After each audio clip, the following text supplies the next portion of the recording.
ওই সময় বুড়িমা আবার কোরআনের আয়াত দিয়ে সূরা বাকারা 2 পারা থেকে আরেকটি আয়াত তুলে সাথে সাথে বুড়িমা জবাব দিলেন।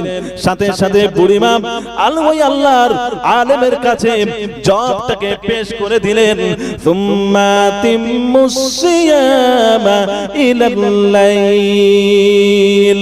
না না না না না, তোমরা যারা রোজা রেখেছো এই রোজা রাখা অবস্থায় অন্তত সন্ধ্যা পর্যন্ত রোজাকে কমপ্লিট করে তারপরে তোমরা নাস্তা পানি ইফতার করতে শুরু করবে। সুবহানাল্লাহ। মুহাদ্দিস সাহেব বললেন, হায় হায়, যা বলি সবগুলো কোরআন দিয়ে উত্তর দেয়। আমি এখানে জিজ্ঞাসা করলাম, তা এখন তুমি কি কিছু খাবে নাকি? তা বললো যে না, রোজা অবস্থায় থাকলে সন্ধ্যা অবস্থায় তোমরা রোজা পরিপূর্ণ করো। মুহাদ্দিস সাহেব বুঝতে পারলেন তার মানে রোজায় রয়েছেন। আচ্ছা, রোজায় রয়েছেন আপনি বুড়িমা, তো রোজায় থাকা অবস্থায় ফরজ রোজা রমজান মাসের, এই রোজাটা তো এমন কি সফর অবস্থায় ফরজ রোজা রমজান মাসে, সেটাও তো কাজা করা যায় আছে। আবার অসুস্থ হলে এই রোজা ভেঙে দেওয়া যায় আছে। আর তোমার এটা তো নফল রোজা, তো নফল রোজা তুমি ভেঙে দিলে তো অসুবিধা নাই, এটা তুমি কেটে দাও, দিয়ে আমার কাছে যা খানা আছে এটা খাও। বুড়িমা আবার জবাবে বললেন, ওয়াল তাসুমু খায়রুল লাকুম ইন কুনতুম তা'লামুন। আল্লাহ রাব্বুল আলামিন বলছেন, ও আমার বান্দারা, তোমরা যারা এই নফল রোজা রাখো, এই নফল রোজা যত বেশি রাখতে পারবে তোমাদের জন্য ততই বেশি উপকার ঢুকিয়ে দিয়েছি আমি রব্বুল আলামিন। সুবহানাল্লাহ, উপকার দিয়ে দিয়েছি। নফল রোজা যত করবে তত উপকার। তখন মুহাদ্দিস সাহেব বুঝলেন যে রোজা ভাঙবেই না, উপকার বলেছে মানে আর রোজা ভাঙবে না। এখন বুড়িমারের প্রশ্ন করেই বসেছে, আচ্ছা আমি একজন মুহাদ্দিস, আমি শুধুমাত্র আঞ্চলিক ভাষায় কথা বলতেছি, আর তুমি যা বলতেছো সেগুলি কোরআন থেকে জবাব দিচ্ছ, এইটা কেন? তুমি তো আমার মতো আঞ্চলিক ভাষায় কথা বলতে পারো, কিন্তু তুমি কেন কোরআন দিয়ে জবাব দিচ্ছ? মুহাদ্দিস সাহেব তো যাইতেই মানুষ না, বিশ্ববিখ্যাত মুহাদ্দিস, কোরআন বুঝতেছে, আয়াত আসতেছে বুঝতেছে। তখন বুড়িমা আবার কথার জবাব দিলেন কোরআন দিয়ে। আবার ওই বুড়িমা কোরআন দিয়ে জবাব দেয়া শুরু করলেন, মা ইয়ালফিযু মিন কাওলিন ইল্লা লাদাইহি রাকীবুন আতীদ। না না না না না, কোরআন শরীফের মধ্যে থেকে আপনার যে কোনো মানুষ যারা রয়েছে তাদের মুখ থেকে যদি তারা একটা ফালতু কথা বলে, একটা বানিয়ে কথা বলে, যদি একটা তৈরি করে মন গড়া কথা বলে, এই একটা কথা বলার পিছনে কথাটা যদি মিথ্যা হয়, কথাটা যদি বেকার হয়, কথাটা যদি তুচ্ছ হয়, বিনা দামের কথা হয়, এই একটা কথা বলার কারণে সাথে সাথে আপনার দায়িত্বশীল ফেরেশতারা ওই কথাটাকেও পর্যন্ত রেকর্ডিং করে রেখে দেয়। আমি বুড়িমা, মানুষের কথা যেহেতু রেকর্ডিং করা হয়, আর আল্লাহর নবীজি সাল্লাল্লাহু আলাইহি সাল্লাম বলেছেন, কোন মানুষ যদি কোরআন শরীফের একটি আয়াত শোনে অথবা একটি আয়াত পড়ে, একটি আয়াত তেলাওয়াত করে, একটি অক্ষর পার হওয়ার সাথে সাথে তার জীবনের আমলনামায় রব্বুল আলামিন একটি অক্ষরের বিনিময়ে 10টা নেকি রব্বুল আলামিন সাথে সাথে বান্দার আমলনামায় লিখে দেন। সুবহানাল্লাহ। শুধু এখানেই শেষ নয়, আপনি শুধু ওযু নাই, বিনা ওযুতে কোরআন শুনতেছেন অথবা বিনা ওযুতে কোরআন মুখে পড়তেছেন, এই অবস্থায় একটা একটা অক্ষরে 10টা করে নেকি। আবার যদি আপনি ওযু করে কোরআন শরীফের আয়াত তেলাওয়াত করেন, একটা আয়াত তেলাওয়াত করার সাথে সাথে তাতে যতটা অক্ষর থাকবে, একটা অক্ষর পার হওয়ার সাথে সাথে ওই ব্যক্তির আমলনামায় রব্বুল আলামিন 25 খানা নেকি একটা অক্ষরের বিনিময়ে লিখে দিবেন। সুবহানাল্লাহ। ভাইরা আমার, বাবাজিরা, আবার যদি ওযু করে, এই যে ওযু করা অবস্থায় পাঠ করতেছে, আপনার হাদিস শরীফের মধ্যে এসেছে, ওযু যখন করতে যায়, ওযুর পানি যখন হাতের মধ্যে বুলাবে, বিসমিল্লাহ বলে শুরু করলো, ওযু শুরু করার সাথে সাথে রব্বুল আলামিন ওই বান্দার জন্য 8 জন রহমতের ফেরেশতা বান্দার উপরে নাজিল করে দেন। সুবহানাল্লাহ। ওই 8 জন ফেরেশতা এসে বড় একখানা সাদা চাদর নিয়ে ওই ব্যক্তির মাথার উপরে 8 জন 8 দিক থেকে থেকে ওই চাদরটা ধরে রাখে, যতক্ষণ ওযু করে ততক্ষণ ধরে রাখে। বান্দা যদি ওযু করতে করতে মনের ভুলে বেখেয়ালে অথবা ইচ্ছাকৃত যদি আপনার আবল তাবল কথা বলতে থাকে, গল্প করতে থাকে, কোন কথা ইচ্ছাকৃত যদি ওযুর সময় কথা তো না বলাই ভালো, কথা বলা যাবে না, কথা বললেই মুস্তাহাব আউট হয়ে যাবে, ওই সময় কথা না বলে চুপচাপ ওযু করলে এটাই তো আসল নিয়ম। এখন ইচ্ছা করে যদি একটা কথা বলে, সাথে সাথে রহমতের 8টা ফেরেশতার মধ্য থেকে একটা ফেরেশতা আল্লাহর কাছে বিদায় হয়ে যায়, ওই সময় আর থাকে না। আবার যখন বান্দা 2টা কথা বলে, ওই সময় 2য় নম্বরের ফেরেশতাও আউট হয়ে যায়। 3 নম্বর কথা বললে 3টা ফেরেশতা চলে যায়। এইভাবে 7টা 8টা পর্যন্ত যখন কথা বলে, ওই সময় 7 নম্বর কথা বলার পরে সাথে সাথে 7টা ফেরেশতা ওই জায়গা থেকে সরে যায়। একজন ফেরেশতা শুধুমাত্র চাদর নিয়ে দাঁড়িয়ে থাকে, এখন আর ধরে রাখার মতো কেউ নাই। আর একটা কথা যখন বলে তখন পুরো চাদর সমেত 8 নম্বর ফেরেশতাটাও আল্লাহর কাছে বিদায় হয়ে যায়। ওইজন্য ওযুর সময় একেবারে কঠিন প্রয়োজন ছাড়া কথা বললে ফেরেশতা চলে যাবে। আর যদি কথা না বলে, কোন মেহমানের জন্য, কোন মেহমান হঠাৎ এসেছে, ভালো মন্দ জিজ্ঞাসা করা ওয়াজিব হয়ে গিয়েছে, তখন আপনি তাকে ভালো মন্দ যতটুকুন জিজ্ঞেস করলে হয় ততটুকুন সালাম কালাম। আবার কোন মানুষ বিপদে পড়ে গেছে, হেই করে সতর্ক করলে সে বেঁচে যাবে। এই পরিস্থিতিতে আওয়াজ দিলে ফেরেশতারা থাকবে, কারণ কারণ ঘটেছে, বিনা কারণে ওটা হয়নি। কিন্তু বিনা কারণে যখন কথা বলবে 8টা ফেরেশতা সব চলে যাবে। আর কথা না বলে যদি সুন্দর করে ওযু করে, ওই ওযু করার শেষে, ওযু করার সাথে সাথে আল্লাহর ফেরেশতাগুলো ওই বান্দার গায়ে ওই রহমতের চাদরটা, ওই রহমতের চাদরটা জড়িয়ে দিয়ে সুন্দর করে পরিয়ে দিয়ে 8 জন ফেরেশতা আল্লাহর দরবারে হাজির হয়ে যায়। আর একটু জোরে সরে বলুন। হাদিস শরীফের মধ্যে আরো আসছে, বান্দা সকাল থেকে দুপুর পর্যন্ত মাকরুহ গুনাহ হয়ে যায়। অনেক গুনাহ হওয়ার কারণে ওই সময় তার হাতেতে গোনা লেগে থাকে, চোখে গোনা লেগে থাকে, মুখে গোনা লেগে থাকে, পায়ে গোনা লেগে থাকে। ওযু করার সাথে সাথে হাতটা যখন ধৌত করে, আমার আল্লাহ সাথে সাথে ওর হাতের সগীরা গুনাহগুলো রব্বুল আলামিন maaf করে দেন। একটু জোরে সরে বলা যাবে না, আরো জোরে হবে না। ভাইরা আমার, বাবাজিরা, তো বলতেছিলাম এইখানে ওযুর প্রসঙ্গ এসে গেল। ওই আয়াত থেকে বুড়িমার ঘটনা মনে আছে না? আছে তো? বুড়িমাকে প্রশ্ন করা হয়েছিল, কি বলেন তো, যে এই প্রশ্ন করা হয়েছে যে আল্লাহর, আপনি তো আমার সঙ্গে কথা বলতেছেন, আমি তো আঞ্চলিক ভাষায় কথা বলি, আপনি কেন কোরআন দিয়ে কথা বলছেন? বুড়িমা জবাবে ওই উত্তর দিল যে আমি কোরআন থেকে এই জন্য কথা বলি, তোমরা এমনি এমনি আঞ্চলিক ভাষায় ফালতু কথা বার হয়ে যাওয়া সম্ভব, সাথে সাথে কোরআনের স্টাম্প লেগে যাওয়া সম্ভব, কিন্তু আমি কোরআন দিয়ে কথা বলি এই জন্য আমার কথা তো ফালতু হবেই না। আর যেইটা বলবো ও যদি ওযু অবস্থায় থাকি, সাথে সাথে অক্ষরের বিনিময়ে আমার 25টা করে নেকি দিয়ে দেওয়া হয়। আর একটু জোরে সরে বলুন। তো ওই কারণে আমি এইখানে কোরআন দিয়ে কথা বলি। আব্দুল্লাহ ইবনে মুবারক আশ্চর্য হয়ে গেলেন এবং মাথা চুপচাপ নিচু করলেন, করে ভাবতেছেন কি প্রশ্ন করে বুড়িরে ফাঁদে ফেলেন। উনি ভাবলেন যে এনার যে জায়গায় বাড়ি, জায়গার নাম যদি শুনি যে কোন জায়গায় আপনার বাড়ি, এটা তো আর উত্তর দিতে পারবে না, কারণ কোরআন শরীফে তো কোনো বাড়ি টাড়ি নেই। সন্দালিয়া, চন্দনেশ্বর, এই কি কোরআন শরীফে আছে নাকি? গোরাইয়াটি আছে নাকি কোরআন শরীফে? এনায়েতপুর, বিনেরাইট আছে এরকম কোরআন শরীফে? নাই। তো কোরআন শরীফে যখন বিনেরাইট নাই, এনায়েতপুর নাই, এই জায়গায় তো ফেসে যাবে, আর কোনো উত্তর দিতেই পারবে না। উনি বুদ্ধি করে ঠিক মতন একটা প্রশ্ন হাজির করেছেন। এবারে প্রশ্ন শুরু করলেন, ও বুড়ি, এখন বলো তোমার বাড়ি কোথায়? এত কথাগুলো, এত কথার পরে আমি আর কিছু জানতে চাই না, আগেই জানতে চাই তোমার বাড়িটা কোথায়, বাড়িটা তুমি আমাকে বলো। ওই সময় বুড়িমা আবার কোরআন শরীফ থেকে আয়াত তুলে বার করে দিলেন। সুবহানাল্লাহ। আয়াত তুলে বলছেন, সুবহানাল্লাযী আসরা বিআবদিহি লাইলাম মিনাল মাসজিদিল হারামি ইলাল মাসজিদিল আকসা। জোরে জোরে বলা যাবে না, আর একটু জোরে হোক। আর আমার বাবাজিরা ওই সময় আয়াত তুলে জবাব দিলেন। বুড়িমা এবার ওই আয়াত শুনে, বুড়িমার আয়াত শুনে এই মুহাদ্দিস সাহেব বুঝতে পারলেন সুবহানাল্লাযী, ওই আল্লাহর তার যাবতীয় পবিত্রতা বর্ণনা করছি, যিনি সমস্ত অক্ষমতা, দুর্বলতা, বেকারত্ব থেকে মুক্ত, একজন স্বাধীন শক্তিশালী রব আল্লাহ।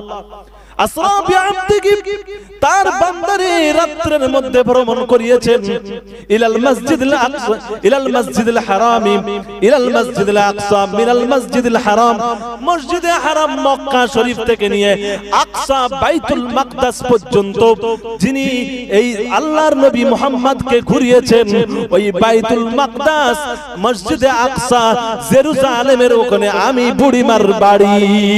সুবহানাল্লাহ, আয়াত পেয়ে গিয়েছে। এখন বলতেছে আকসা যে তুমি শুনুনি, মসজিদে আকসা, এই মসজিদে আকসা জেরুজালেম যেটা হযরত সুলাইমান আলাইহিস সালাম বানিয়েছেন। ঘটনা তো সকলের জানা আছে, আলহামদুলিল্লাহ, কম বেশি সকলের জানা থাকার কথা। মসজিদে আকসার ওখানেই বাড়ি। তখন মুহাদ্দিস সাহেব বলতেছে, আশ্চর্য কথা, এটাও বলে ফেলেছে। তাহলে তো এখন দেখি কতদূর যায়, বুড়িমা কতদূর জবাব দিতে পারে, আমি দেখব আজকে, ওরে আমি ফাঁদে ফেলবই। এই করে উনি আগাতে লাগলেন, শুরু করলেন।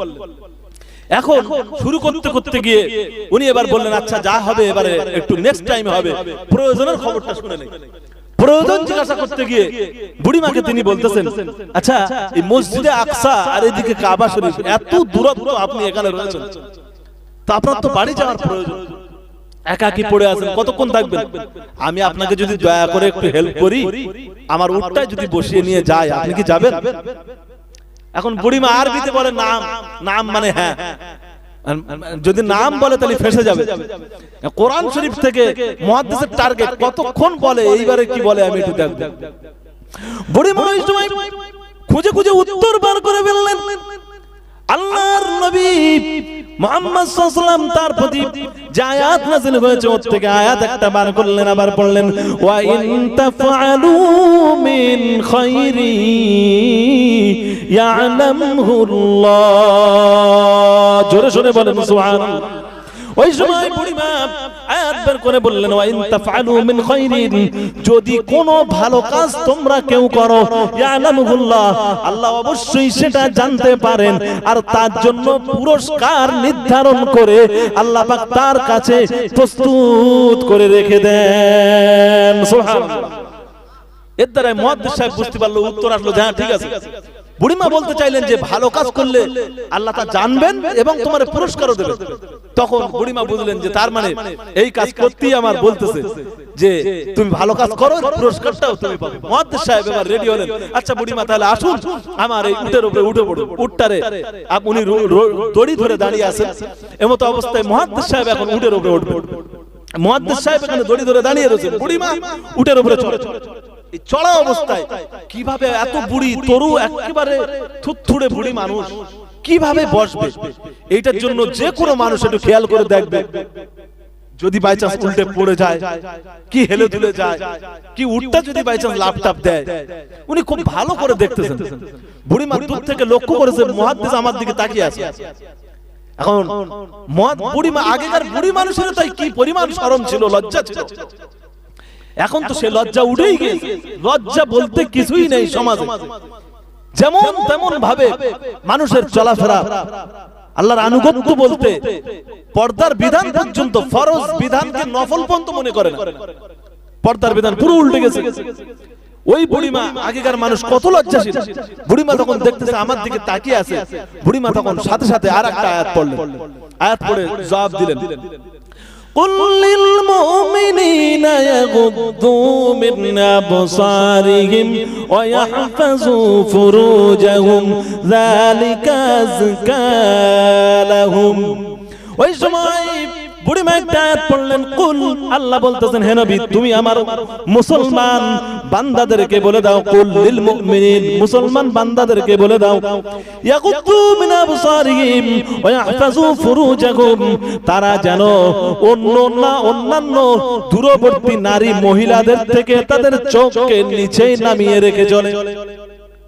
ওই আয়াত দ্বারাই বোঝাতে চাইলেন, ও মুহাদ্দিস সাহেব আমি তো বুড়ি মানুষ, উঠতে গিয়ে বাই চান্স এদিক ওদিক হয়ে বেসতর্ক হয়ে পড়ে যেতে পারি, এইভাবে তাকিয়ে থাকলে হবে না, চক্ষুকে নিম্নগামী করো, আমি উটের উপরে চড়বো। সুবহানাল্লাহ। এই অবস্থায় তিনি উটের উপরে চড়লেন। আজকের বর্তমান সময় আমাদের সমাজের যে পরিস্থিতি, আপনার এই পরিস্থিতিতে মানুষের ভিতরে আপনার এই পর্দাকে মেইনটেইন করার সেই বিষয়গুলো সম্পূর্ণ উঠে যাচ্ছে। এখানে বুড়িমা আয়াত পেশ করলেন, এরপরে বুড়িমার জবাবের পরে বুড়িমাকে নিয়ে চলে যাচ্ছেন মসজিদে আকসার কাছাকাছি। যখন পৌঁছাচ্ছেন তখন মুহাদ্দিস সাহেব চিন্তা করে করে আর একটা প্রশ্ন বার করেছে, এমন একটা প্রশ্ন করব এই উত্তরে যেন ফেল হয়ে যায়, কোরআন থেকে আর জবাব না দিতে পারে। সাথে সাথে প্রশ্ন করলেন, মুহাদ্দিস সাহেব প্রশ্ন করলেন, আচ্ছা বুড়িমা, তোমার কি ছেলে মেয়ে আল্লাহ রাব্বুল আলামিন কিছু দান করেছে নাকি? এই ছেলে মেয়েগুলি আছে নাকি সেটা বলো।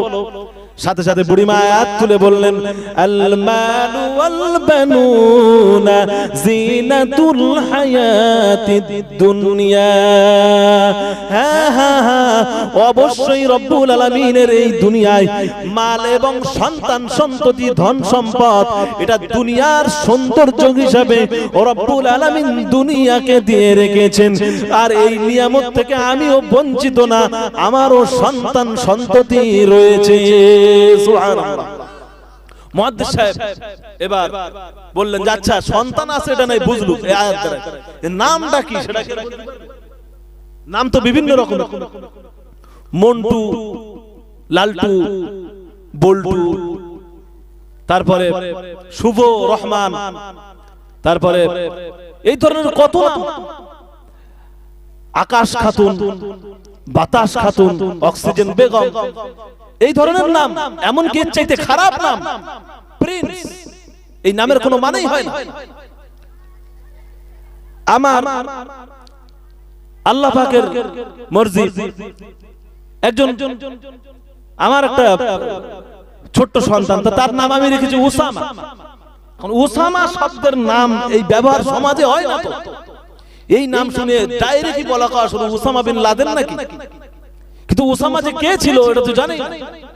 উসামা বিন যায়েদ রাদিয়াল্লাহু আনহু নবী সাল্লাল্লাহু আলাইহি ওয়াসাল্লামের একজন বৃহত্তম বড় সাহাবী এবং নবীজির খুব কাছের এবং খুব প্রিয় সাহাবী হযরত উসামা। উসামার পিতার নাম হচ্ছে যায়েদ, আর যায়েদ রাদিয়াল্লাহু আনহু রাসূল সাল্লাল্লাহু আলাইহি ওয়াসাল্লামের পালিত গোলাম ছিলেন, পালক পুত্র হিসেবে পরিচিত ছিলেন। তো উসামা এই যে নাম, এই নামে আমাদের সমাজে সাহাবীদের নাম প্রচার প্রসার নেই। আল্লাহর কাছে প্রিয় সবচেয়ে নবীদের নাম, আর তারপরে হলো আপনার এই সাহাবা ইকরামদের নাম।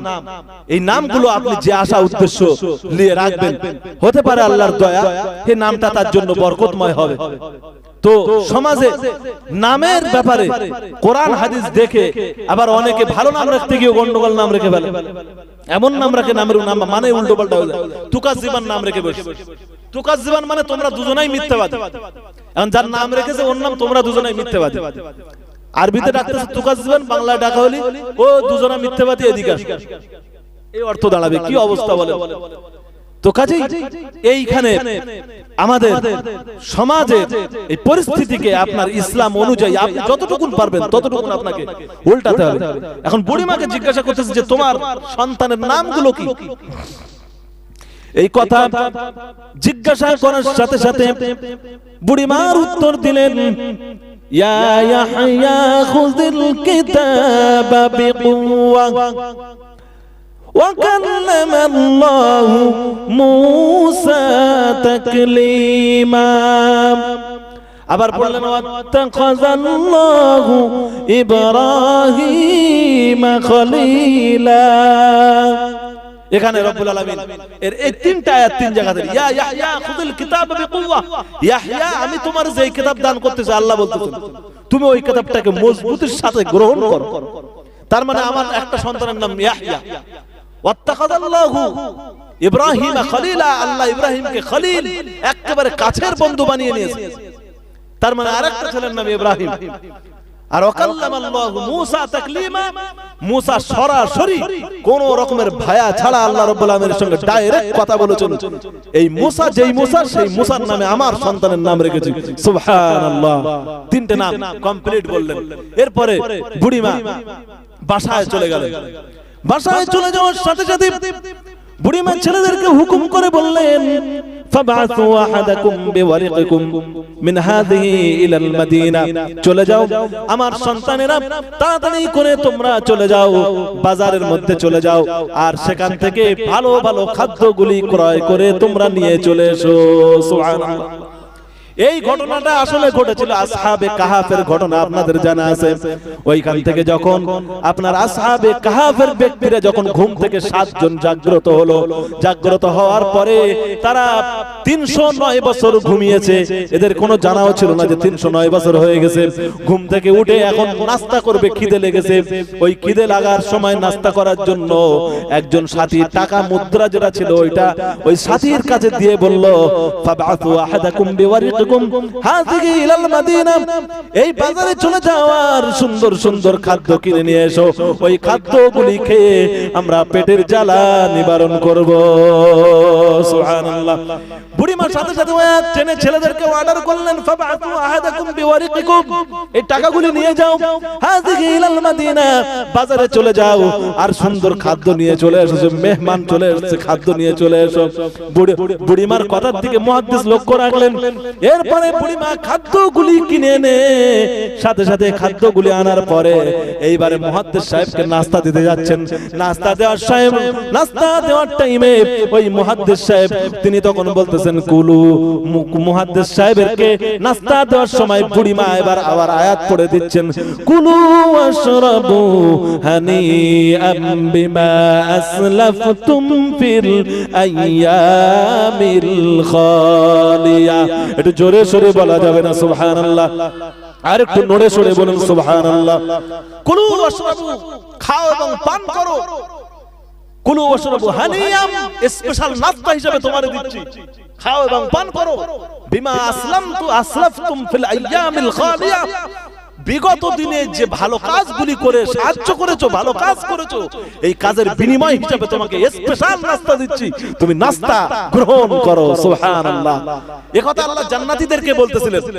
সূরা আপনার মুরসালাতের মধ্যে আয়াত এসেছে, জান্নাতীদেরকে যখন আল্লাহ স্পেশাল নাস্তা দিবেন, নাস্তা থেকে তখন প্রথমে হয়রান হয়ে যাবে, এই নাস্তা তো সেম সেম দুনিয়াতে এইরকমই দেখতাম। ও তু বিহি মুতাশাবিহা, এটা একই নাস্তা, এই সেই আপেল, সেই আঙ্গুর, সেই বেদানা, এইখানের পরিবর্তন কি? তারপরে রব্বুল আলামিন সেখানে বলবেন, তোমরা জানো না কি নাস্তা তোমারে দিয়েছি? কুলু ওয়াশরাবু, খাও পান করো, হানিয়াম, স্পেশাল নাস্তা। যতবার খাবে, যতবার কামড়াবে, এক একবার কামড়ানোতে এক এক রকমের স্বাদ অনুভব করতে পারবে। সুবহানাল্লাহ। হানিয়াম বিমা আসলাফতুম ফিল আইয়ামিল খালিয়া, তুমি এর আগের দিনে তুমি খুব কষ্ট করেছো, আমি আল্লাহর জন্য খুব কষ্ট করেছো, খাও। বুড়িমা এই আয়াত শুনিয়ে দিলেন। মুহাদ্দিস সাহেব নাস্তা খাওয়া শুরু করলেন। নাস্তা খেয়ে বাইরে বার হয়ে এসে অবাক হয়ে গেছে, চোখ বার হয়ে গেছে যে এই ঘন্টা কি ঘন্টা কোরআনের আয়াত ধরে কথাই বলে যাচ্ছে, কিভাবে সম্ভব? বুড়িমা এবার ওনার সন্তানদেরকে জিজ্ঞাসা করলেন, ও বুড়িমার সন্তানেরা, তোমরা আমাকে বলো, আমাকে জানাও, আমাকে খবর দাও, এই রকম ধরনের তোমার মা কত বছর ধরে, কত জীবন ধরে এইভাবে কোরআন দিয়ে কথা বলতেছে, আমাকে একটু জানাও। ছেলেরা তখন প্রশ্নের উত্তর দিচ্ছে, মুহাদ্দিস সাহেব, আমরা যেখান থেকে জন্মগ্রহণ করেছি, জ্ঞান হওয়ার থেকে নিয়ে শুরু করে যত বছর গুনে গুনে আসতেছি, জ্ঞান হওয়ার থেকে নিয়ে শুরু করে এই পর্যন্ত 40টা বছর পার হয়ে গেল, একদিনও আমার মা কোরআন ছাড়া কথা বলতে আমি দেখিনি। সুবহানাল্লাহ। চিৎকার দিয়ে বলেন সুবহানাল্লাহ। কি ভাবের মেহনত করেছেন, কি পরিশ্রম করেছিলেন, কি কষ্ট করেছিলেন। আল্লাহ পাক এখনো বলেন, মাইয়াত্তাকিল্লাহ, আল্লাহকে ভয় করো, ইয়াজআল লাহু মাখরাজা, কঠিন পরিস্থিতি থেকে তোমাকে পার করে দেব। সুবহানাল্লাহ। এরপরে আল্লাহ রাব্বুল আলামিন বলছেন, ওমাইয়া তাওয়াক্কাল আলাল্লাহ, আল্লাহর প্রতি যে পরিপূর্ণ ভরসা করে বুক বেঁধে নেবে, ফাহুয়া হাসবু, আল্লাহ তার জন্য যথেষ্ট হয়ে যাবে দুনিয়া এবং আখিরাতে। জোরে সোরে বলেন সুবহানাল্লাহ।